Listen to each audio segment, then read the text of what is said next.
Bom dia, Bahia.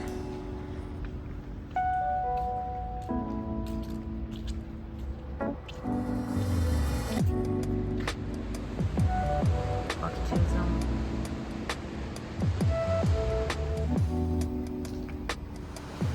Obrigada. Bom dia.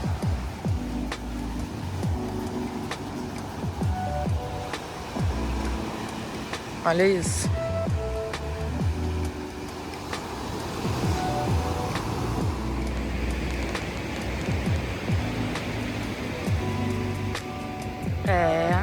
Tirando um tempinho pra agradecer todos esses dias, tudo que aconteceu na Bahia, todas as conexões.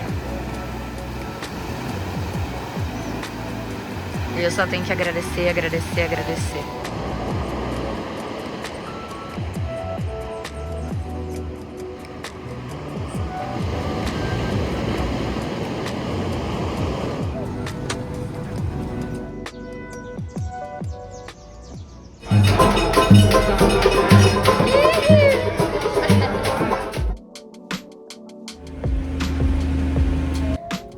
Horas da manhã, geladinho ainda, tudo escuro.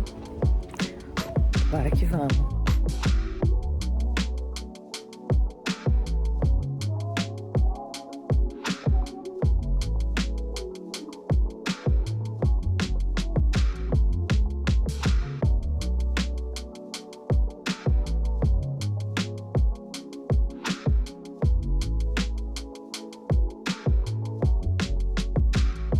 Começamos.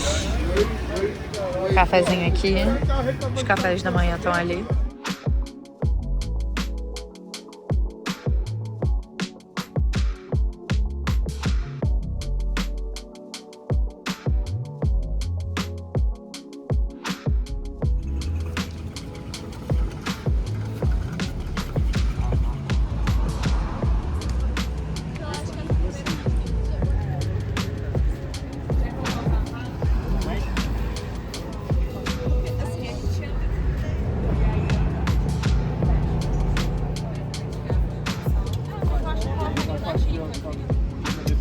Vai e volta.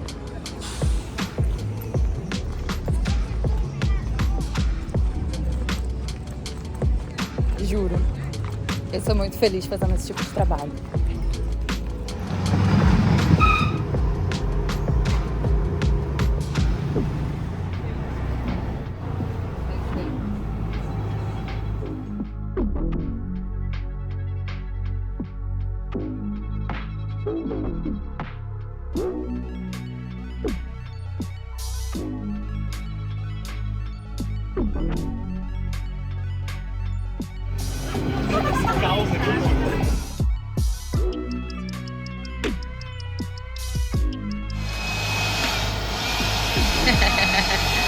Os bastidores aí.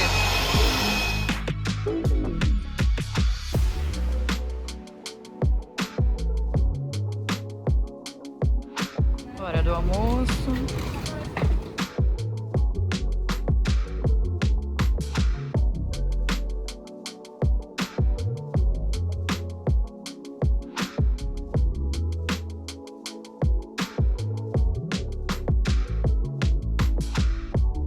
Finalizamos. Olha como ela fez.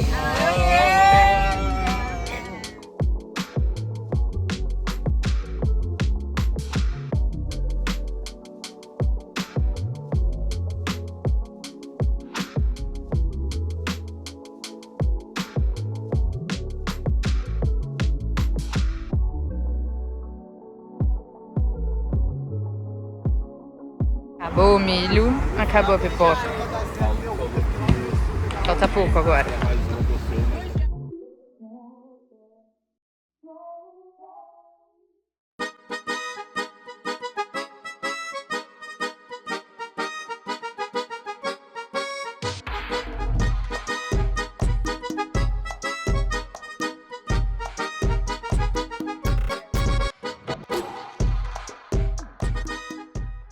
futebol é um dos elementos formadores da identidade cultural brasileira. Num país tão plural, do Oiapoque ao Chuí, com culturas tão múltiplas, diversas, se há um elemento que identifica o brasileiro de norte a sul, é a construção desse amor pelo futebol. O futebol é um elemento de coesão no processo de formação de nossas identidades. No fim das contas, a Copa do Mundo acaba sendo representativa dessa ideia da nação em campo.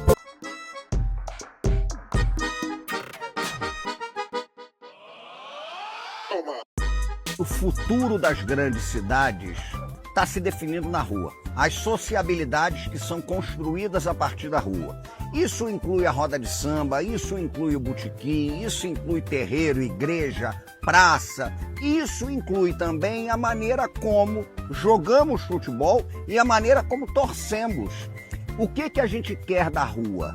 A gente quer a rua como um ponto de encontro, um ponto de construção de sociabilidade, ou a gente quer pensar a rua só como um ponto de passagem de gente apressada para o mercado de trabalho? Então, eventos como esse, em que a gente está falando de samba, em que a gente está falando de futebol, em que a gente está exercendo a rua a partir da ideia do bar, constroem cidades mais generosas.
Meu Deus!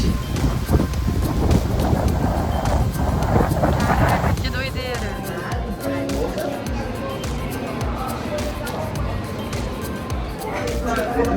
Pastramezinho da casa. Bonito, hein?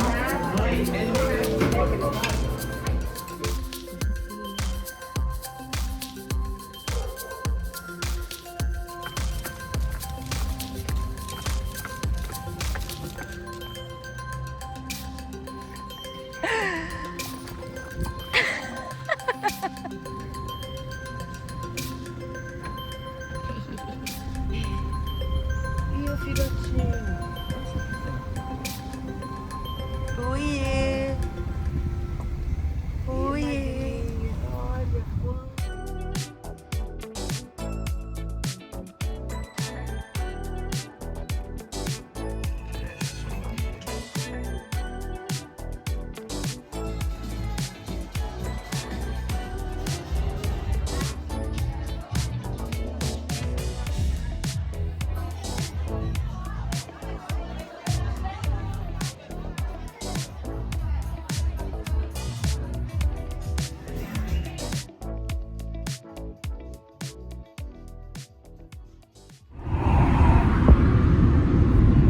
Chegando agora no meu evento preferido da vida, Rio to See, que é o maior evento de criatividade da América Latina. Incrível, incrível, incrível.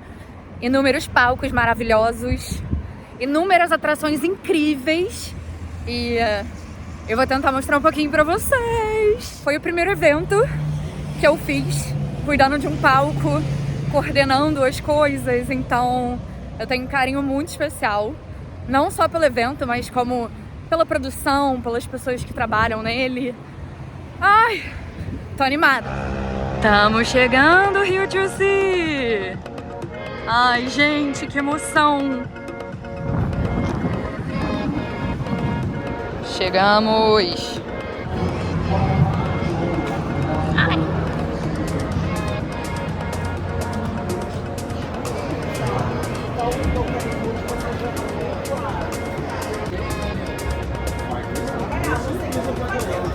Então tá. Vamos ver se eu vou passar vergonha. Eu só vou pra piscina no hotel.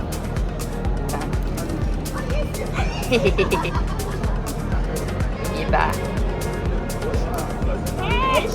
Ah.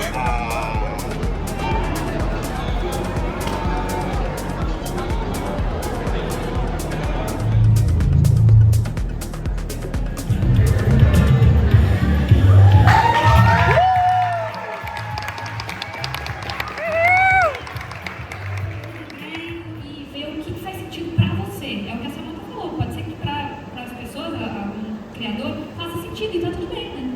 Porque isso não quer dizer que não vai dar certo. E você mencionou de hater, cara, é ter cabeça blindada e entender que, assim, uma vez que, independente do estilo de conteúdo que você cria, você resolveu começar a criar conteúdo nas redes sociais. Aí você vai ali, seus 10 mil, seus 50 mil, seus 100, 1 milhão, vai ter incontrolavelmente pessoas falando sobre a sua vida, sobre você e sobre o que ela acha que você é ou fez. E como você pode lidar com isso? Hein? Eu estou falando aqui muito, gente, sobre experiências pessoais, como eu lido, que já aconteceu comigo, né? Então, assim, não dá para controlar o incontrolável. Tá falando, você precisa entender que, assim, tem certas discussões, tem certas pautas que não existem fora da internet. Sabe quando você abre o Twitter? Olha só, o tribunal de Twitter principalmente. Não dá.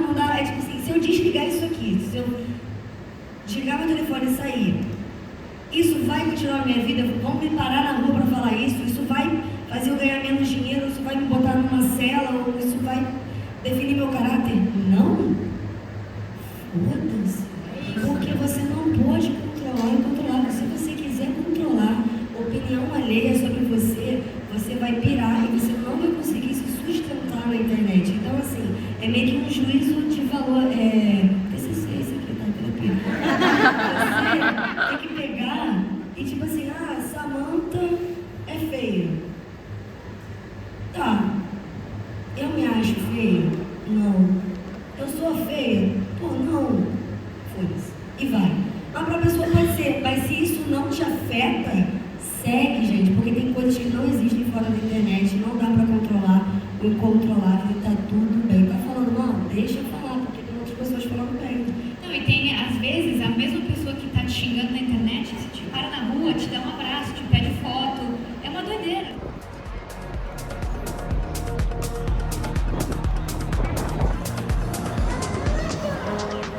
Gente, amiga, olha isso!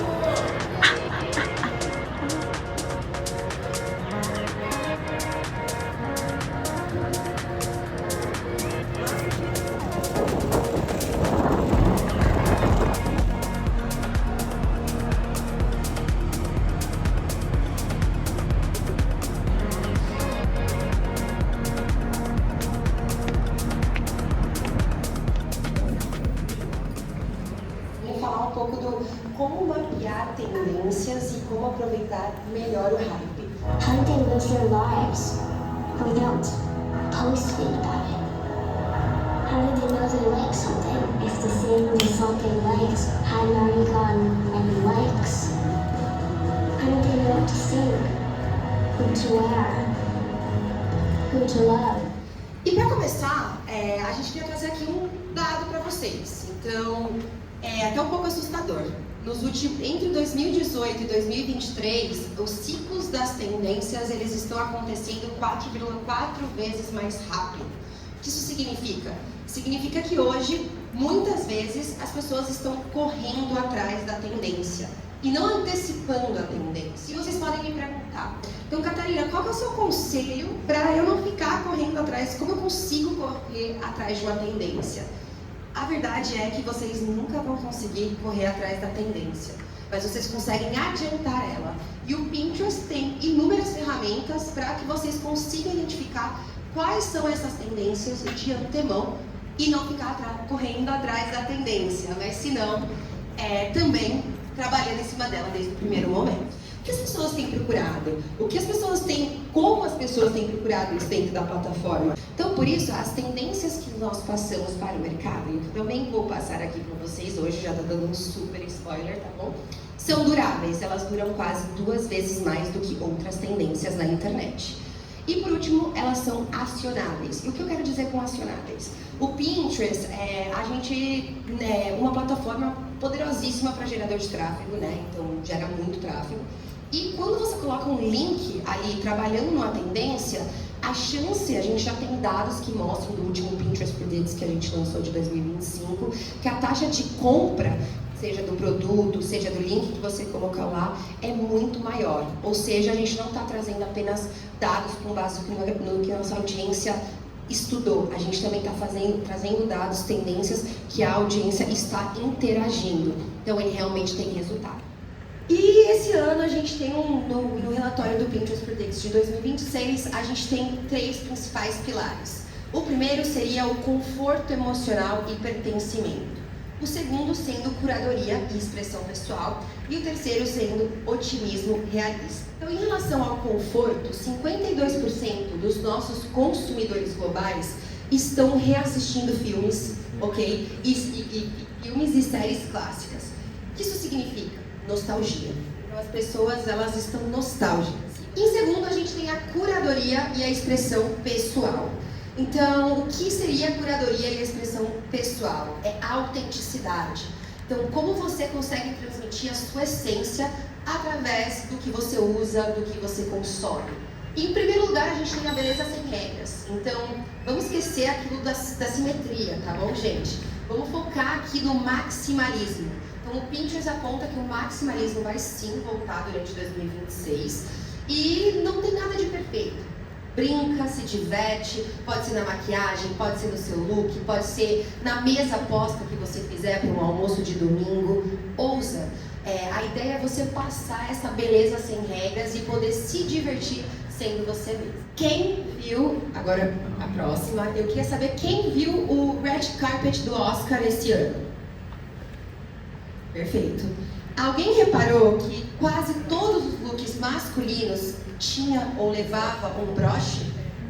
Exatamente. Em 2025, em dezembro de 2025, a gente relançou o nosso relatório do Pinterest Predicts apontando que broches estariam em alta. E realmente está. Quase todos os looks masculinos no Oscar utilizaram broches. Usem, abusem dos broches. É uma maneira também de você ter autenticidade. Às vezes você só quer dar um detalhezinho, brincar com uma coisinha, por que não através de um broche? E por último, é o otimismo realista.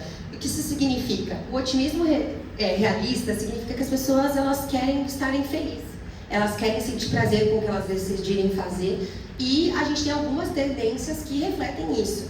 Sendo a primeira delas o elo intergaláctico. Então, o elo intergaláctico ela tem mais a ver com você ousar, tem mais a ver com você ir para esse lado diferente na decoração, na beleza e dar um toque pessoal. Então, alguns dos termos que estão em alta, e eu acho esses termos muito bons também, tá, gente? Quando eu li a primeira vez, eu dei uma risadinha, porque a aesthetic alienígena é algo que eu nunca imaginei que estaria em alta, tá, gente? Eu nunca imaginei isso.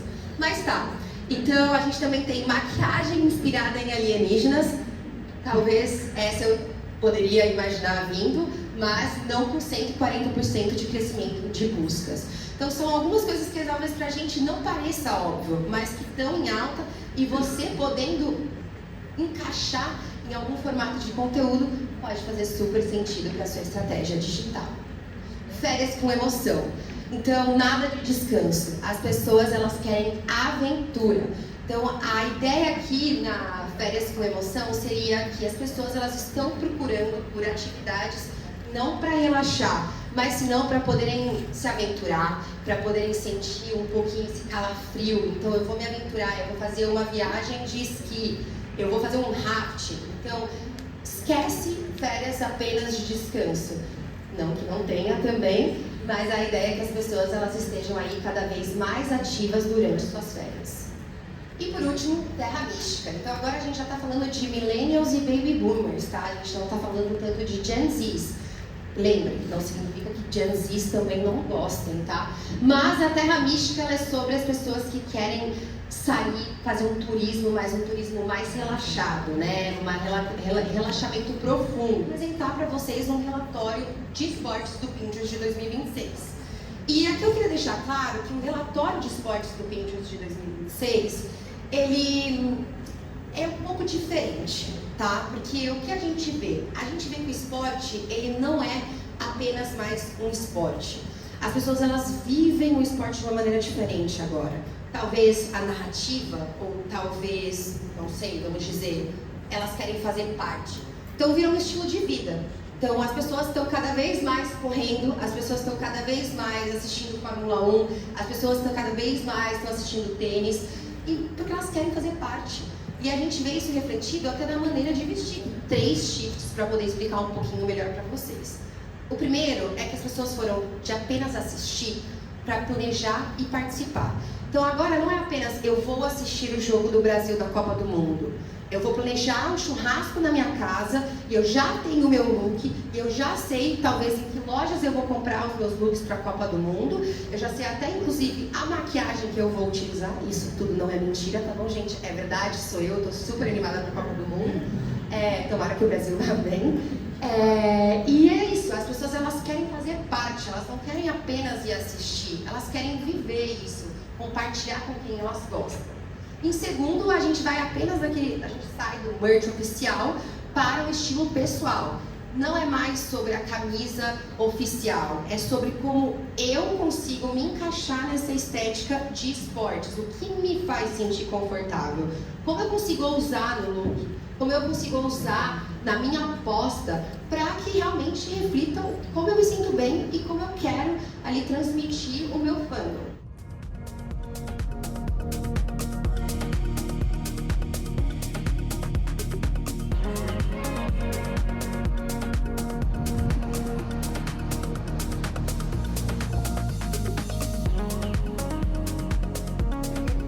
A peça escolhida, uma jaqueta super antiga.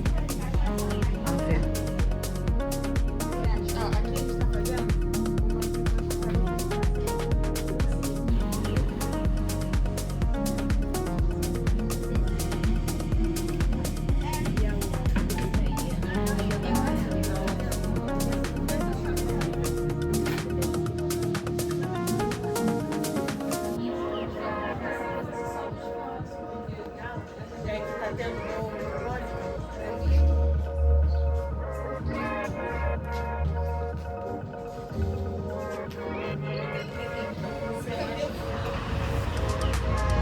Chegamos!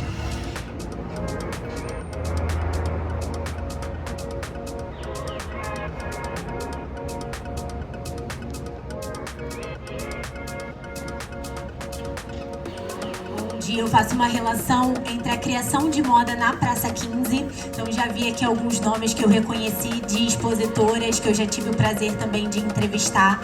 E eu tenho percebido uma relação muito intrínseca entre o passado e esse futuro da moda. Então, hoje quando a gente fala de futuro, a gente olha muito para trás também para perceber essas semelhanças da nossa cultura material, de manualidades, do que já existe. Então, moda circular nada mais é do que a gente olhar para aquilo que está ali já existente nesse nosso universo da moda, da criatividade, e pensar às vezes esse material reformulado, com uma assinatura mais criativa, com seu olhar, a sua expressão individual, mas que faz com que outras pessoas possam ter essa conexão com a circularidade. Então a gente vai conversar um pouquinho sobre isso aqui, que trabalha lá com upcycling, né? De não valorizar o tempo que foi gasto para fazer uma peça. O tempo da produção dela, o tempo de organização e curadoria, como a Angélica trouxe. Então, por vezes, fala assim, você já deve ter ouvido isso em algum lugar.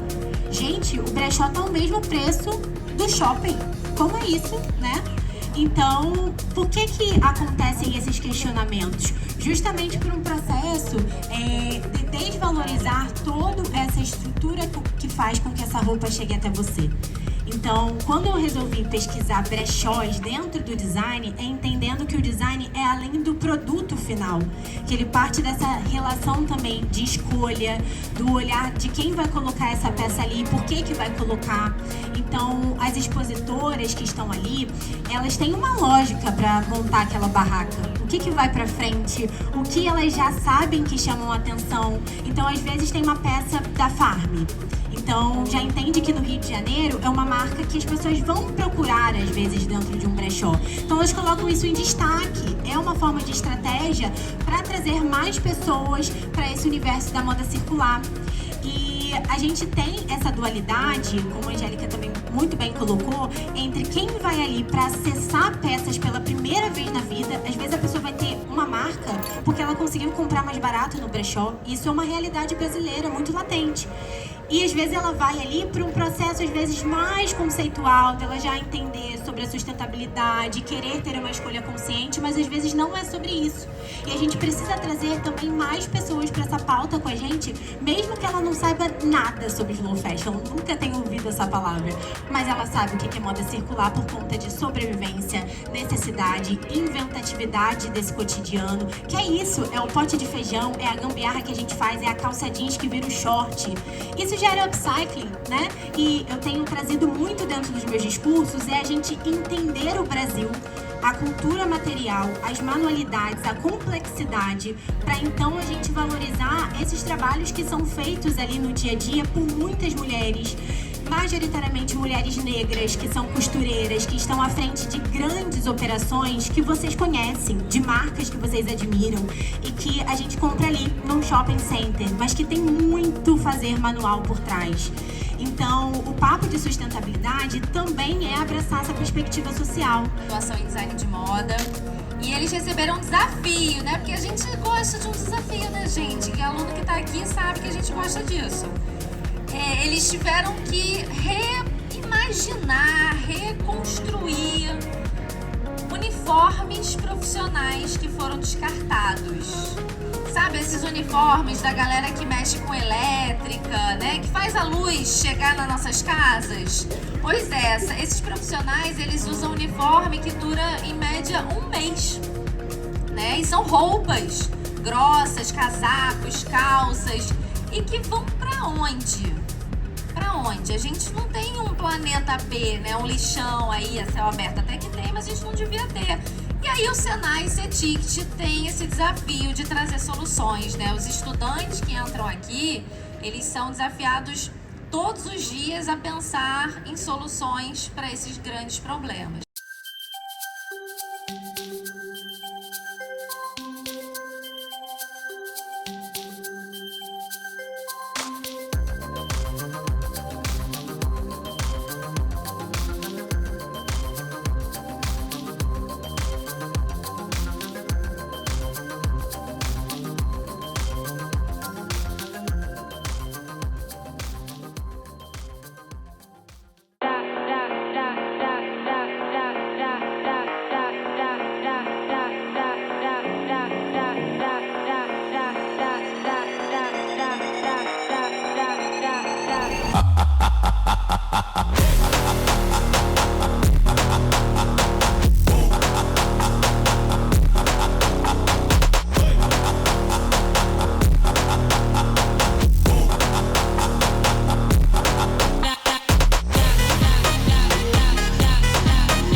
Já separei aqui pro próximo drop várias peças pro bazar.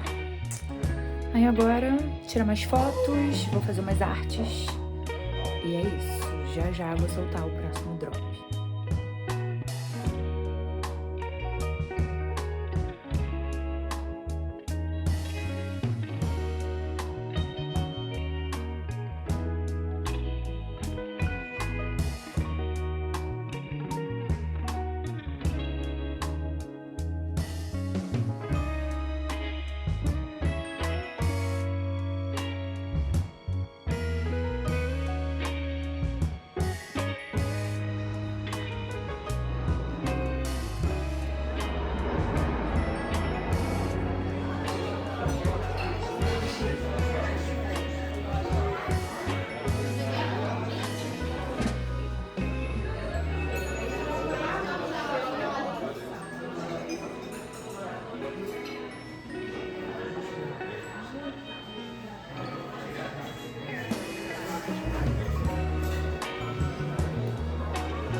Pode estar frio, mas eu vou estar sempre, ó,